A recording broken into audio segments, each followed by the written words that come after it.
The engineer stood in what had been the main assembly hall of the Leuna synthetic fuel plant near Merseburg, staring at a crater that had consumed 3 buildings. It was January 7th, 1945.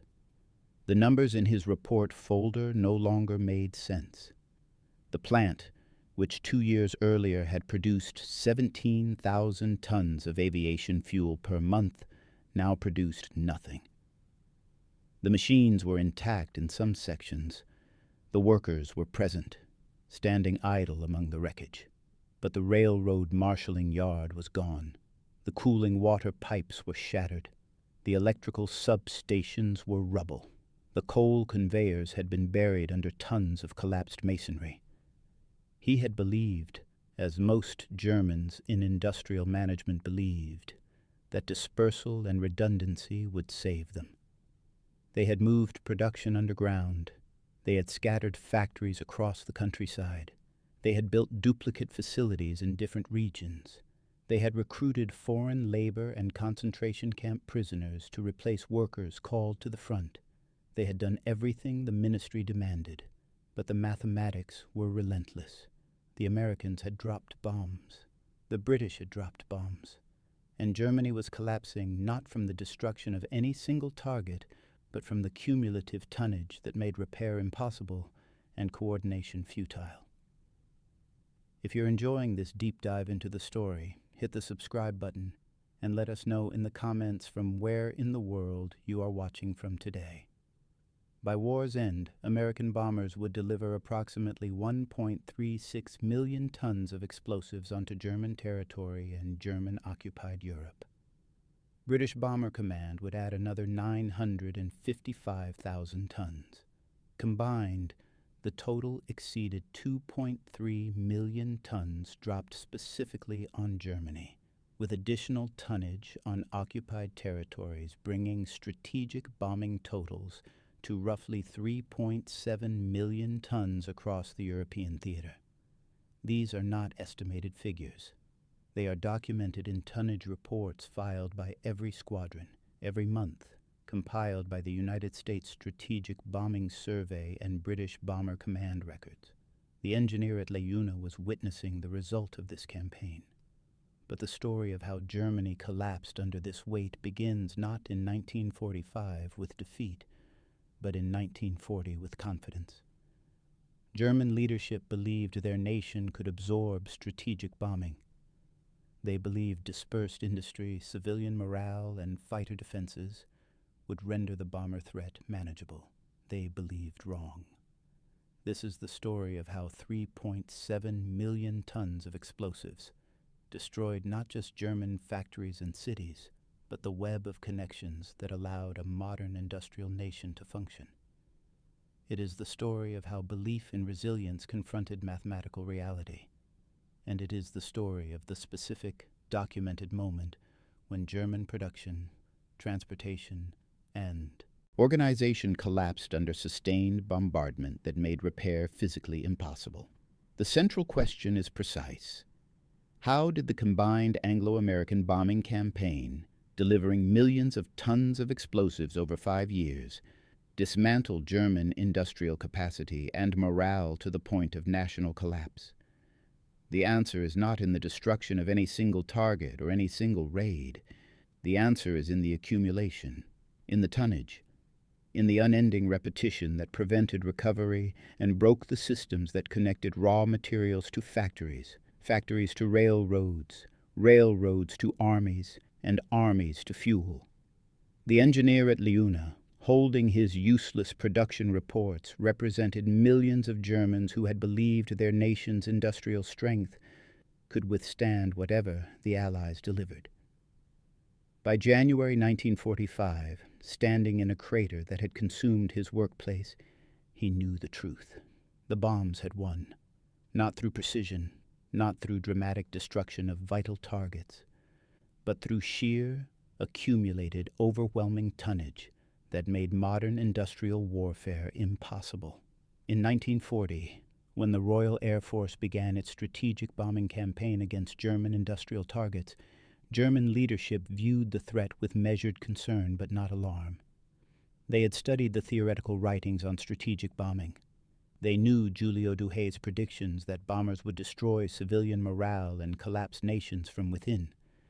They had observed the German Luftwaffe's own bombing of Warsaw, Rotterdam, and London. But they believed Germany was different. Germany was prepared. The German civil defense system, the Reichsluftschutzbund, had been organized since 1933. By 1940, it encompassed 12 million trained air raid wardens, firefighters, and emergency personnel. Every apartment building had a designated shelter, usually the reinforced basement.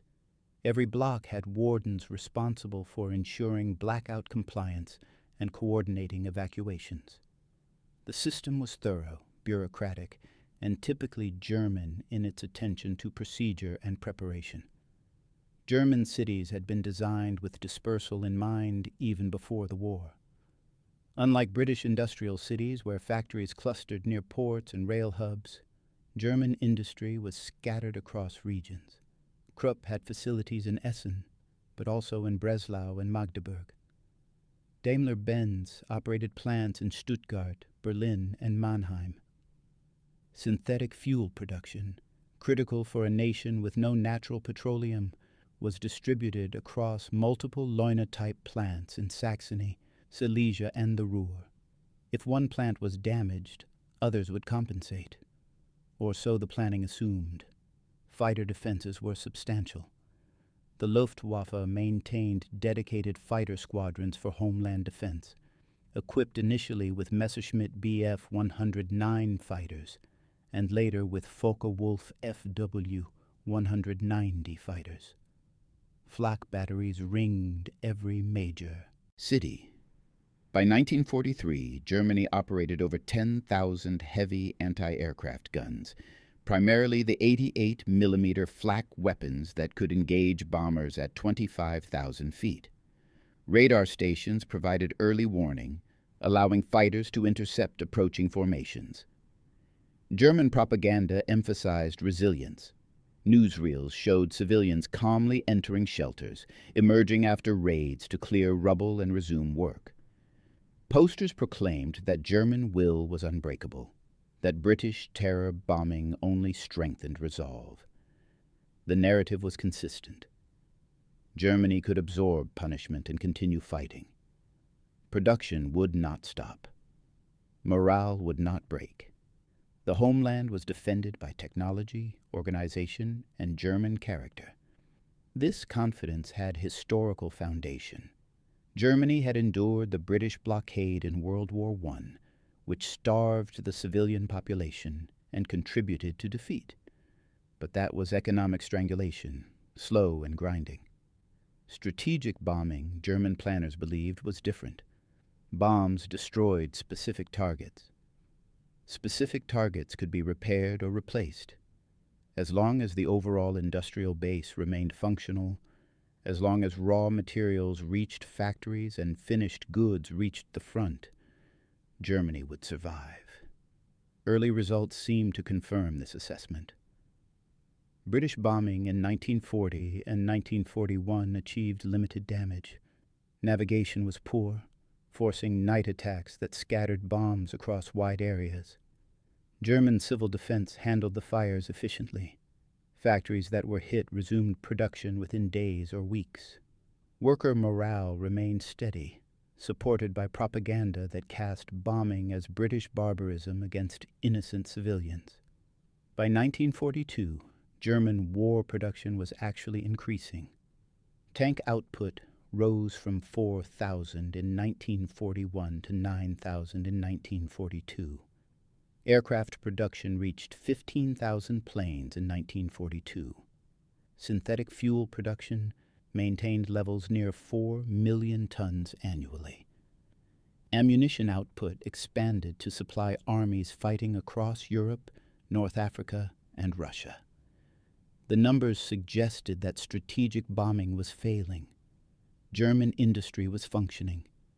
German cities, though damaged, remained operational. The belief in resilience seemed justified by empirical evidence. German leadership, Reviewing these production figures in late 1942 had reason for confidence. They were wrong, but they did not yet know it. The mathematics that would collapse their nation had not yet accumulated. The Allied approach to strategic bombing developed through bitter experience and doctrinal debate. British Bomber Command, under Air Chief Marshal Arthur Harris, adopted area bombing as strategic policy in February 1942. The reasoning was practical rather than ideological. British bombers, operating at night to avoid German fighters, could not hit specific targets with accuracy. Navigation over blacked-out Europe was difficult. Bomb aiming from 4 miles altitude in darkness was nearly impossible. Early raids attempting precision attacks on specific factories achieved nothing except lost aircraft. Harris concluded that if precision was impossible, then concentration would substitute. Rather than attempt to hit a specific factory, Bomber Command would saturate entire industrial districts.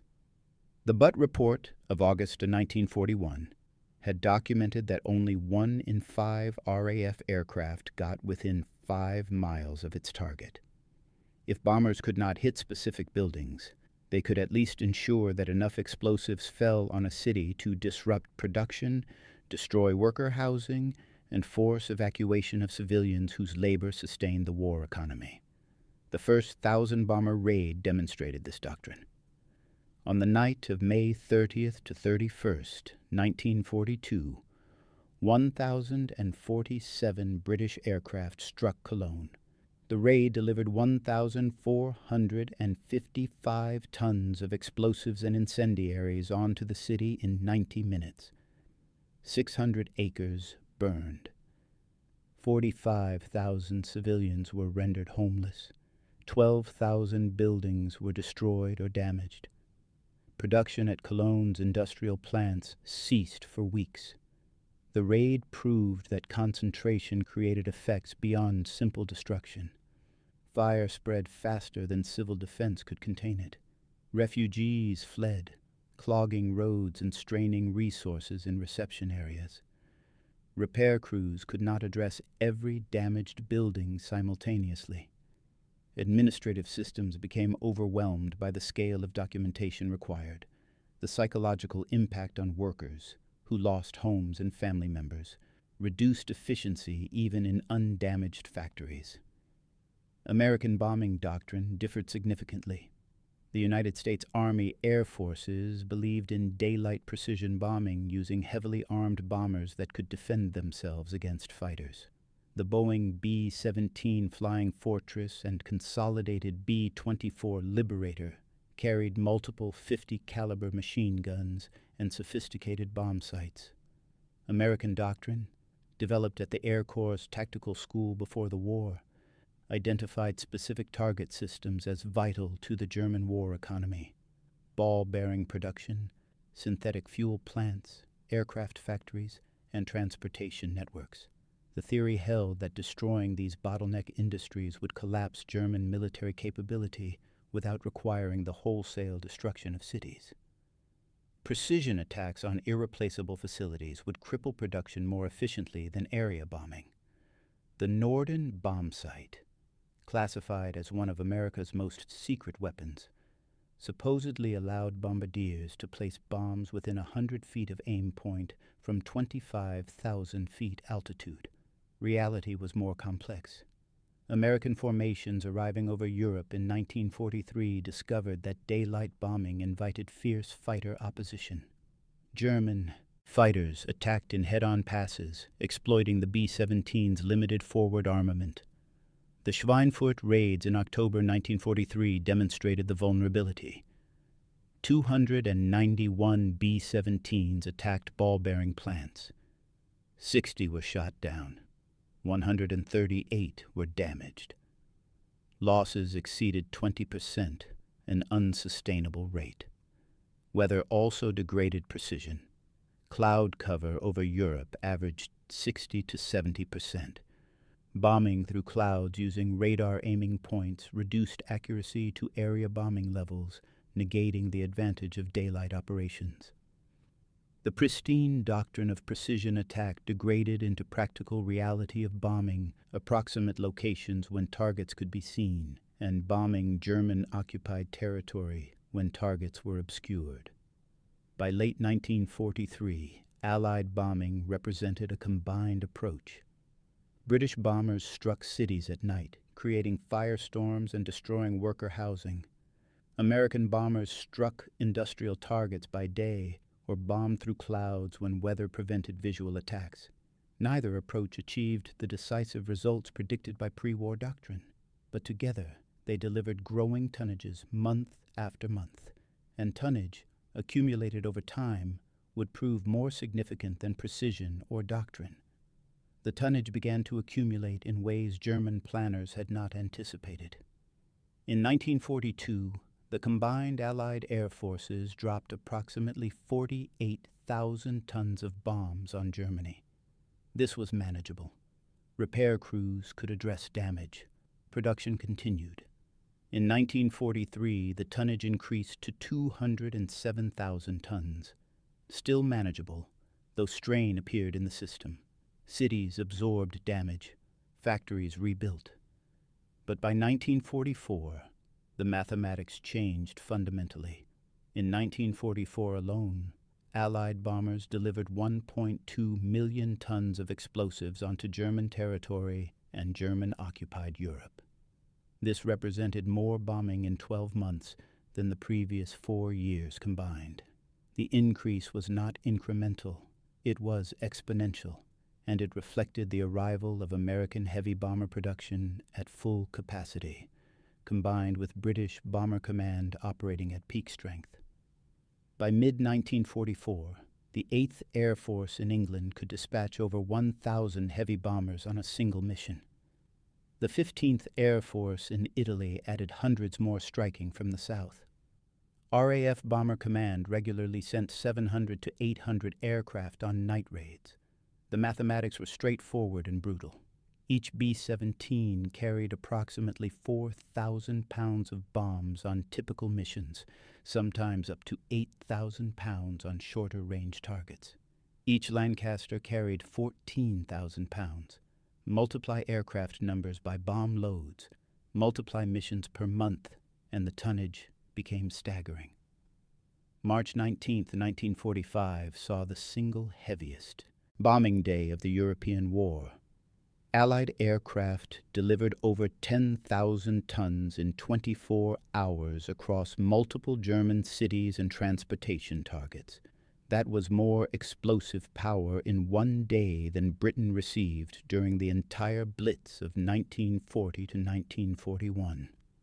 The raid on Dresden in February 1945 delivered 3,900 tons in 2 waves. Hamburg in July 1943 received 9,000 tons over 8 days. Cologne received over 34,000 tons over the course of the war. But the critical factor was not individual raids. The critical factor was the inability to recover between raids. In 1940 and 1941, German cities might be bombed once every few weeks or months. Repair crews could rebuild damaged structures. Civil defense could reorganize. Workers could be rehoused. By 1944, major industrial cities faced raids multiple times per week. Some faced raids on consecutive nights. The Ruhr industrial region, containing Essen, Dortmund, Duisburg, and dozens of smaller industrial cities, became the most heavily bombed area on Earth. The region received over 350,000 tons during the war. In the final months, raids came so frequently that debris from previous attacks had not been cleared before new bombs fell.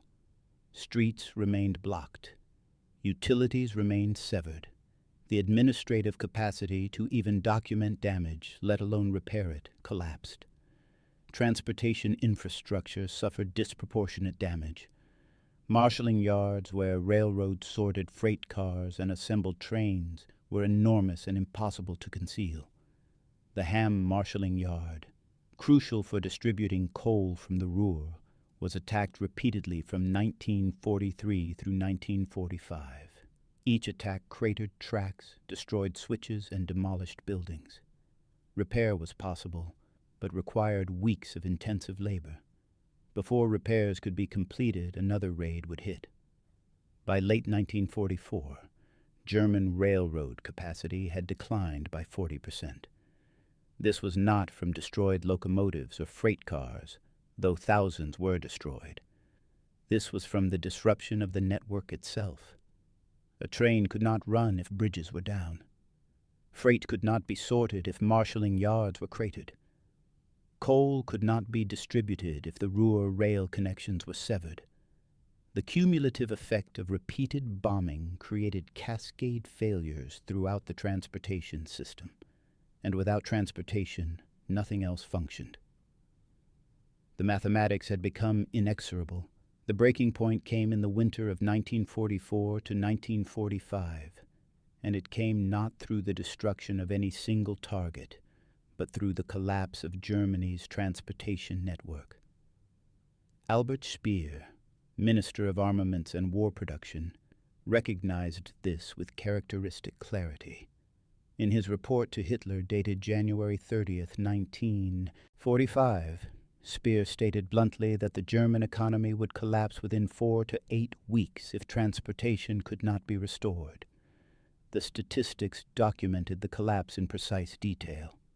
In September 1944, German railroads moved approximately 900,000 freight cars of coal from the Ruhr to factories, power plants, and cities across Germany. By January 1945, that figure had fallen to 200,000 freight cars. The reduction was not from lack of coal.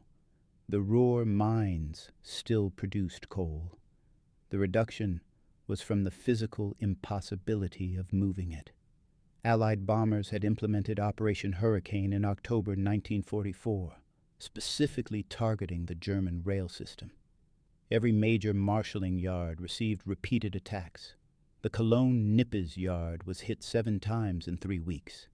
The Ham yard received over 8,000 tons of bombs in 14 separate raids between March 1944 and March 1945. Bridges across the Rhine were targeted systematically, severing east-west traffic.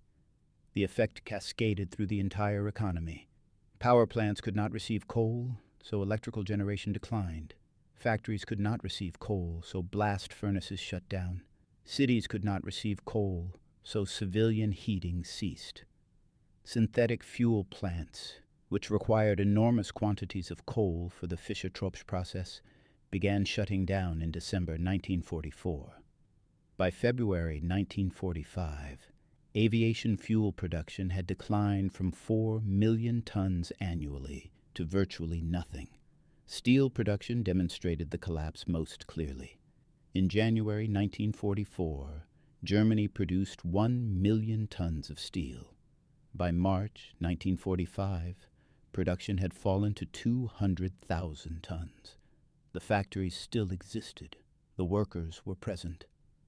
But blast furnaces cannot operate without coal, and coal could not reach the Ruhr steel mills because the railroads were destroyed. When blast furnaces shut down, they cannot simply restart. The process of cooling and restarting requires weeks and risks permanent damage to the furnace lining. Tank production reflected this collapse directly. In July 1944, German factories delivered 1,569 tanks and assault guns to the Wehrmacht. By March 1945, production had fallen to 385.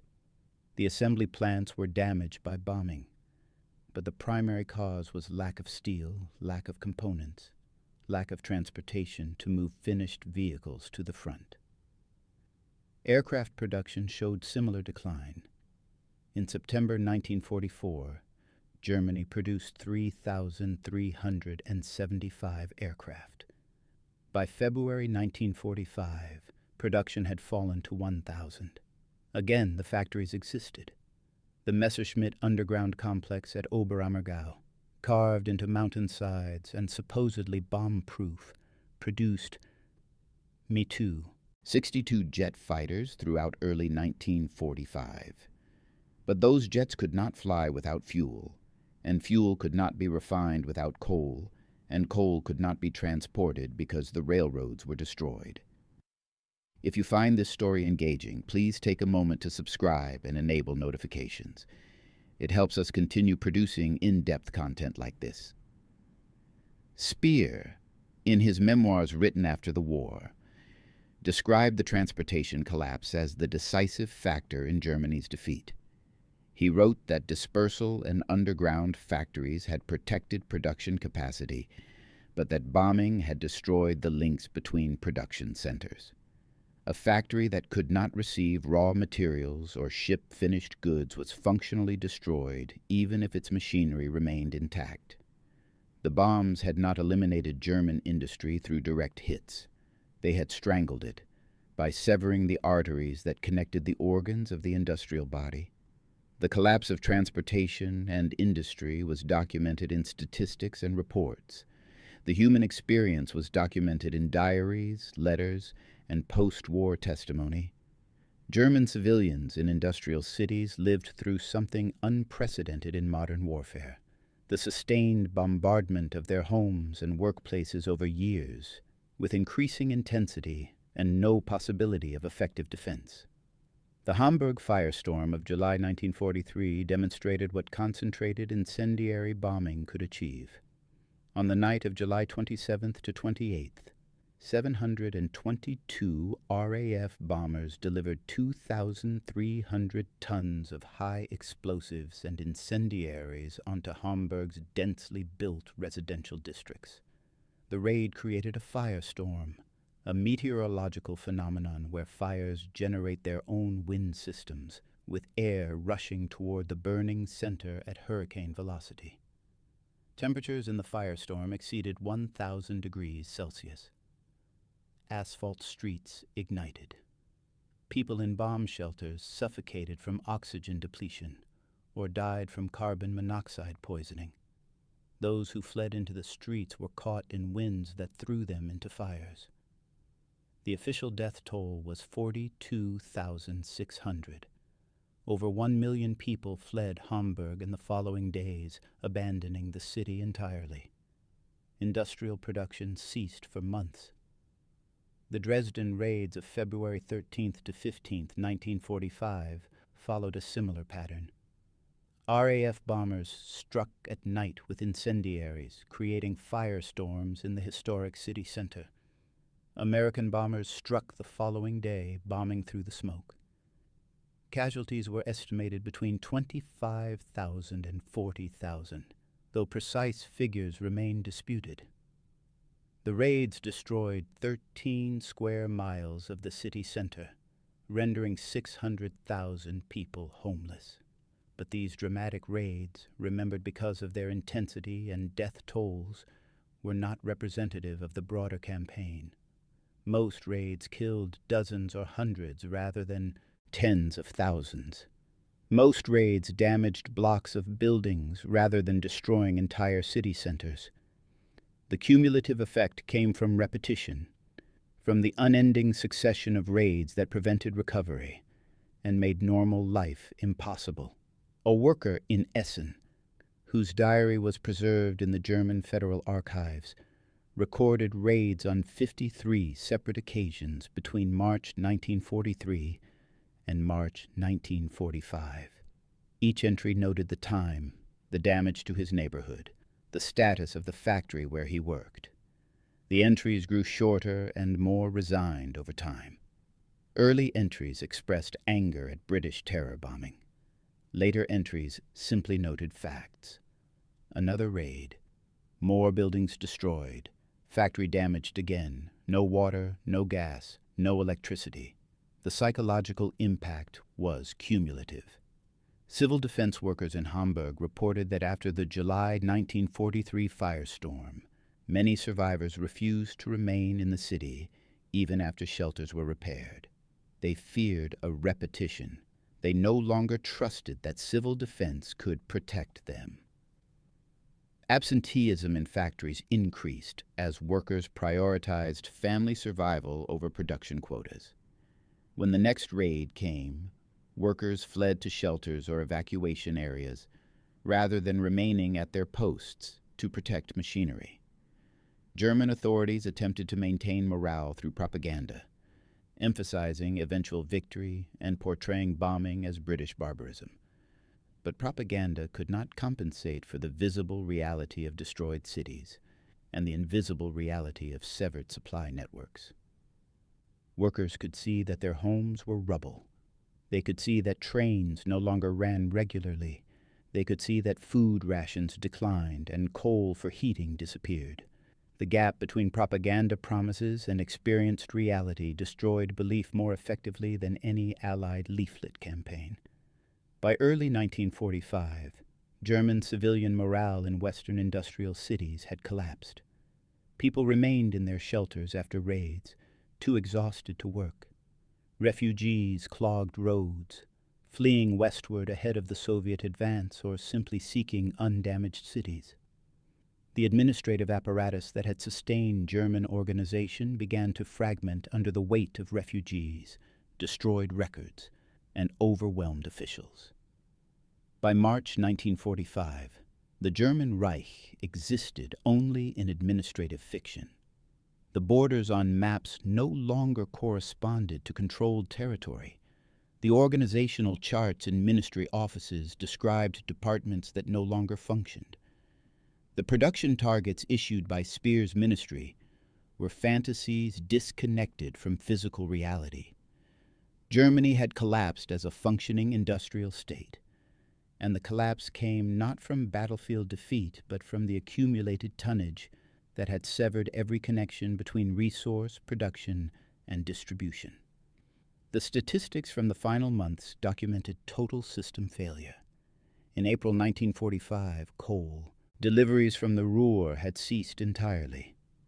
The region fell to American and British forces between April 1st and April 18th. But even before occupation, the coal mines were producing without purpose, because no transportation existed to move their output. Trains that might have carried coal sat immobilized in cratered marshaling yards or lacked locomotives, because repair facilities had been bombed repeatedly. Electricity generation in Western Germany declined to 20% of 1944 levels by April 1945. Power plants either lacked coal or had been damaged directly by bombing. Cities experienced rolling blackouts, then permanent blackouts as the grid fragmented. Factories that still possessed machinery and workers could not operate without electrical power. The few that maintained local generators lacked raw materials to process. Food distribution collapsed simultaneously. Germany had always imported food, supplemented by production from occupied territories. By early 1945, imports had ceased. The transportation network could not distribute domestic production. Urban populations faced severe shortages as farmers hoarded food rather than shipping it to cities where payment was worthless and bombs fell regularly. The official ration in cities like Berlin fell to under 1,000 calories per day by April, insufficient for survival without black market supplementation. The Wehrmacht reflected this collapse directly. Tank and artillery units in the West possessed vehicles but no fuel. The Ardennes offensive in December 1944, Germany's last major attack in the West, had been planned around capturing American fuel supplies because German stocks were exhausted. When that plan failed, mechanized units became effectively immobilized. Horses replaced trucks for moving supplies. Infantry divisions walked because no rail transport existed to move them. Aircraft sat grounded.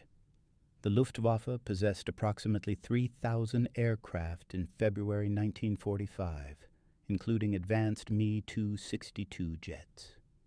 But aviation fuel production had declined from 180,000 tons in March 1944 to 5,000 tons in February 1945. Pilots who might have flown sat idle while their aircraft remained in revetments. The jets that could theoretically reach 700 kilometers per hour and outperform any Allied fighter were irrelevant without fuel to fly them. Speer recognized the endgame with characteristic precision. In his memorandum to Hitler dated March 15, 1945, Speer stated that the war was lost and that further resistance would only destroy Germany's remaining infrastructure, leaving the population without means of survival after defeat. Hitler rejected this assessment, ordering continued resistance and implementing a scorched earth policy to deny resources to advancing Allied forces. Speer quietly ignored these orders where possible, preserving bridges and facilities that Germany would need after the war.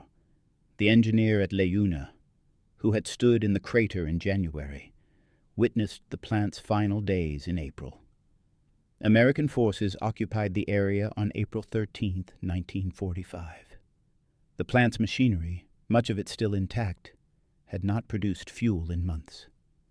The workers had largely fled or been evacuated. The facility that had once represented German chemical engineering excellence stood silent, its potential negated not by the destruction of its equipment, but by the destruction of everything that connected it to the broader economy. After Germany's surrender on May 8, 1945, the United States Strategic Bombing Survey deployed over 1,000 analysts, economists, engineers, and interrogators to assess the bombing campaign's effectiveness. The survey team examined factory records, interviewed German officials and workers, and analyzed production statistics. Their reports, published in 1945 and 1946, provided the most comprehensive assessment of strategic bombing's impact.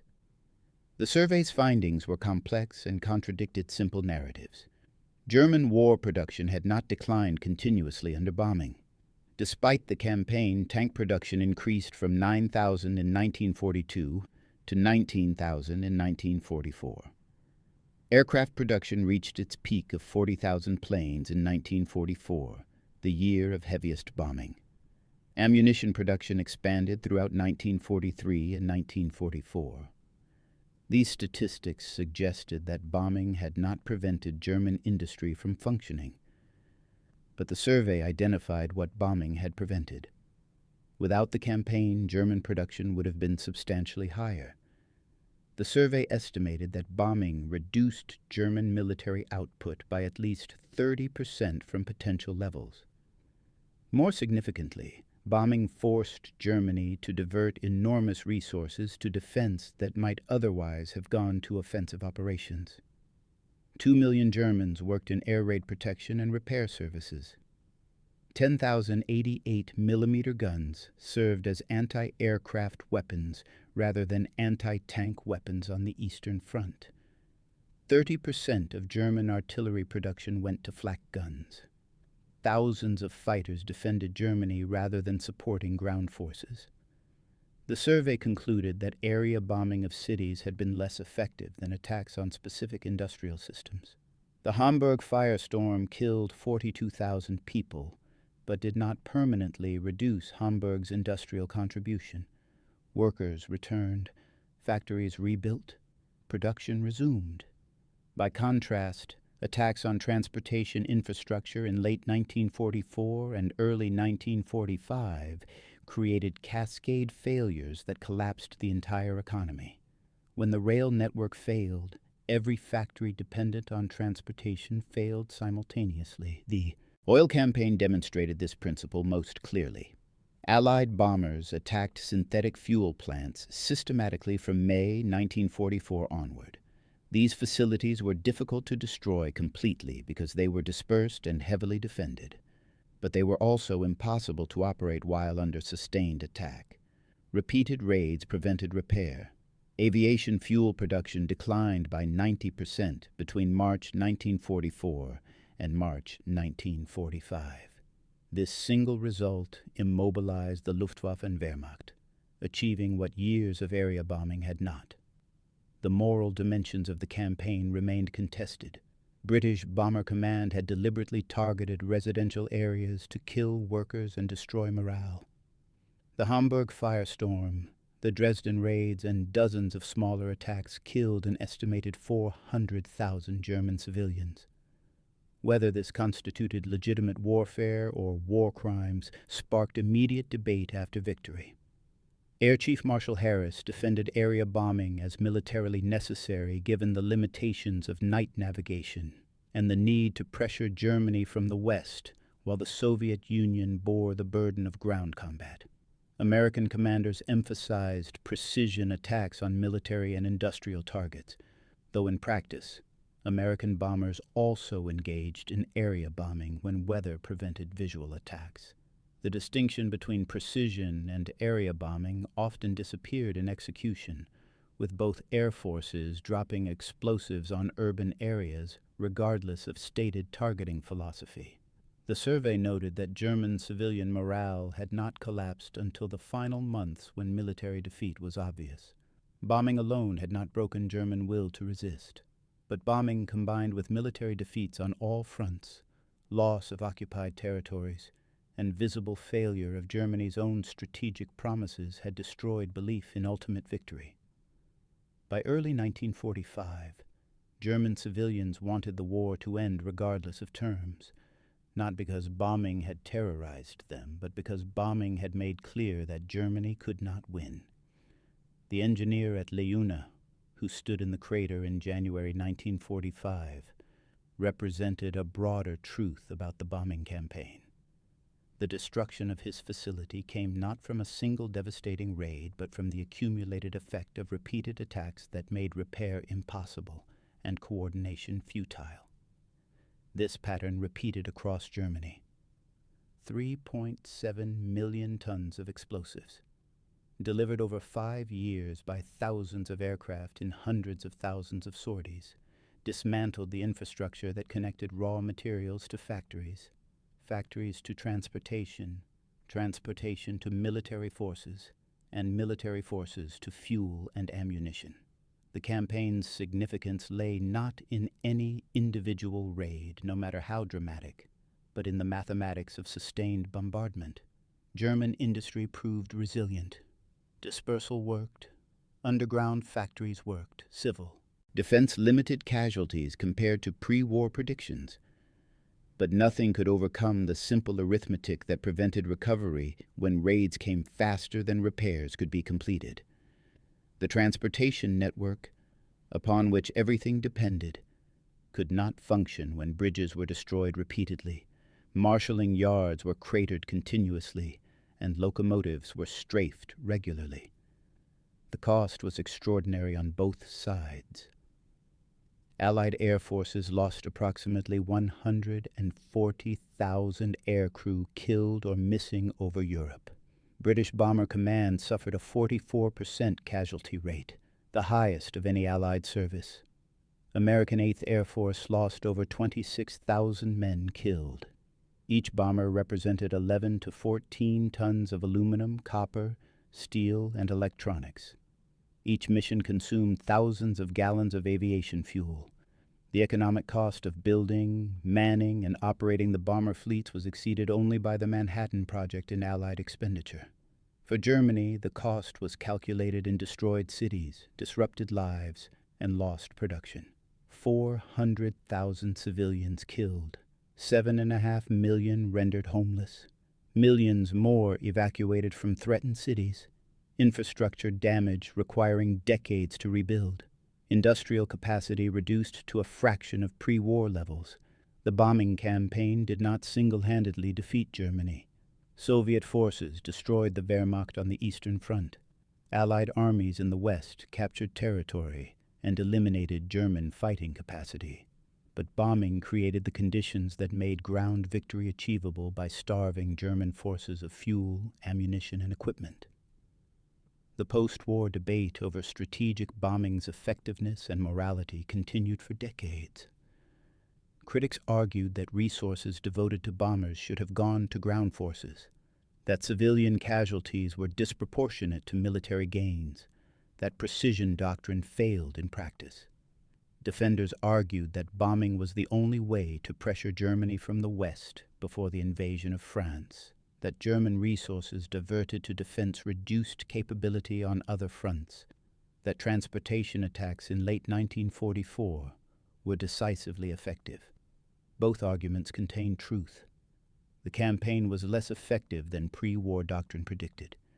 It did not collapse German morale or halt production through precision attacks on bottleneck industries, but it was more effective than critics acknowledged.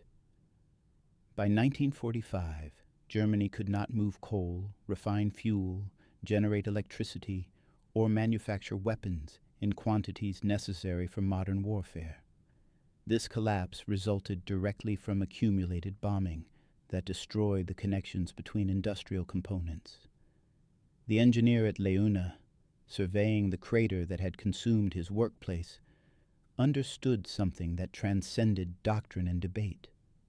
Modern industrial warfare depended on systems, on networks, on the complex web of transportation and communication that connected resources to production. Sever those connections repeatedly, prevent repair, and even intact factories became useless. His plant's machines still existed, but the coal conveyors were buried, the rail lines were cut, the electrical substations were rubble. The facility was functionally destroyed, though physically present. This was how 3.7 million tons of bombs collapsed Germany. Not through dramatic destruction of any single target, but through the accumulated tonnage that made the modern industrial state impossible to operate. Thank you for watching. For more detailed historical breakdowns, check out the other videos on your screen now, and don't forget to subscribe.